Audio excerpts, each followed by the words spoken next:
ফেচবুকত আৰু এটা নতুন মনিটাইজেশ্যন টুল যুক্ত হৈছে। এই টুলটোৰ নাম হৈছে ক্ৰিয়েটৰ ষ্ট'ৰ ফ্ৰণ্ট টুল। ইয়াত আপোনালোকে কেনেকৈ কাম কৰিব, ইয়াৰ সম্পূৰ্ণ প্ৰচেছ আমি এইটো ভিডিঅ'ত আলোচনা কৰিম। ফেচবুকত পইচা উপাৰ্জনৰ নতুন আৰু এটা মাধ্যম যুক্ত হৈছে কণ্টেণ্ট মনিটাইজেশ্যনৰ তলত ক্ৰিয়েটৰ ষ্ট'ৰ ফ্ৰণ্ট মনিটাইজেশ্যন। তলত আপোনালোকে দেখা পাব Videogram custom video' from your friends. Creator store front monetization পাবলৈ হ'লে আপোনাৰ কি কি যোগ্যতা থাকিব লাগিব। ক্ৰিয়েটৰ ষ্ট'ৰ ফ্ৰণ্ট এই অপশ্যনটো একেবাৰে নতুনকৈ আহিছে। ইয়াৰ কাম কি, কেনেকৈ কৰিব লাগিব, কি কৰিব লাগিব, কেনেকৈ কৰিব, সকলো কথা আমি আলোচনা কৰিম এইটো ভিডিঅ'ত। গতিকে আপোনালোকে এই ভিডিঅ'টো অলপো স্কিপ নকৰিব, কিয়নো প্ৰতিজন ফেচবুক ক্ৰিয়েটৰৰ বাবে এই ভিডিঅ'টো বহুত গুৰুত্বপূৰ্ণ হয়।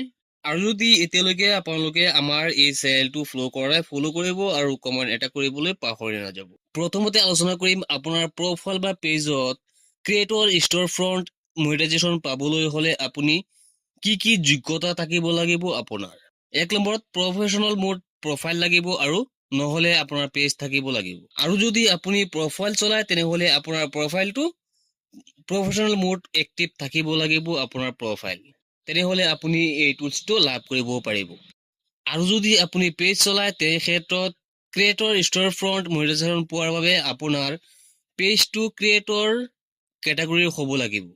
আপুনি যদি পেজ চলায় তেনেহ'লে আপোনাৰ পেজটো ক্ৰিয়েটৰ কেটাগৰীৰ হ'ব লাগিব। তেনেহ'লে আপুনি এই অপশ্যনটো লাভ কৰিব।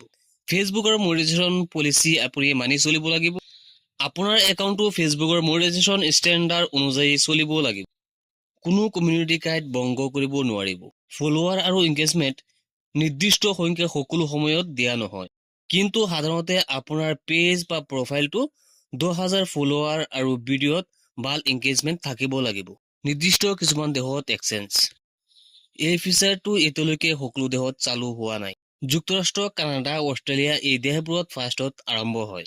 অৱশ্যে ভাৰতত এই ফিচাৰটো সীমিত আকাৰত দিয়া হৈছে।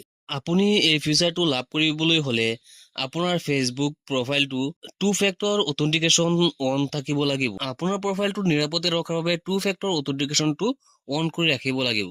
এতিয়া আমি জানিম ক্ৰিয়েটৰ ষ্ট'ৰ ফ্ৰণ্ট মনিটাইজেশ্যনৰ পৰা আমি কেনেকৈ টকা উপাৰ্জন কৰিব পাৰিম। এই টুলটোৰ মাধ্যমত ভিডিঅ' তৈয়াৰ কৰি আপোনাৰ অনুৰাগীৰ ওচৰত আপুনি ভিডিঅ'টো বিক্ৰী কৰি টকা উপাৰ্জন কৰিব পাৰিব। ইয়াক কোৱা হয় ভিডিঅ'গ্ৰামছ। আপোনাৰ অনুৰাগীসকলে বিচাৰিলে আপুনি তেওঁলোকৰ কাষ্টম ভিডিঅ' বনাই দিব পাৰিব আৰু তাৰ বিনিময়ত আপুনি আয় কৰিব পাৰিব। উদাহৰণস্বৰূপে কোনোবাই যদি বিচাৰে তাৰ জন্মদিনৰ শুভেচ্ছা জনাব পাৰিব আপুনি ভিডিঅ'ৰ জৰিয়তে আৰু ভিডিঅ' বনাই তেওঁক পঠাই দিব পাৰিব আপুনি আৰু তাৰ বিনিময়ত আপুনি টকা ল'ব পাৰিব। ব্ৰেণ্ডেড কোনো এটা বস্তুৰ ওপৰত ভিডিঅ' বনাই আপুনি আপলোড কৰি টকা উপাৰ্জন কৰিব পাৰিব বা ভিডিঅ'টো পঠাই আপোনালোকে টকা উপাৰ্জন কৰিব পাৰিব। আশা কৰিছোঁ আপুনি বুজিব পাৰিছে ক্ৰিয়েটৰ ষ্ট'ৰ ফ্ৰণ্ট বস্তুটো কি হয়। ইয়াতো যদি আপোনালোকৰ বুজিবলৈ অলপ অসুবিধা হয় তেনেহ'লে আপোনালোকে কমেণ্টত জনাই দিব আৰু ধুনীয়াকৈ বুজাবলৈ আমি চেষ্টা কৰিম। আপোনালোকে এইটো চেনেলৰ জৰিয়তে ফেচবুকৰ ৰিলেটেড ইনফৰমেশ্যন আপোনালোকে সদায় পাই থাকিব এইটো চেনেলত। গতিকে আপোনালোকে এই চেনেলটো সদায় ফ'ল' কৰি ৰাখিব আৰু বেছিকৈ ভিডিঅ'টো শ্বেয়াৰ কৰি দিব। লগ হ'ব নেক্সট ভিডিঅ'ত।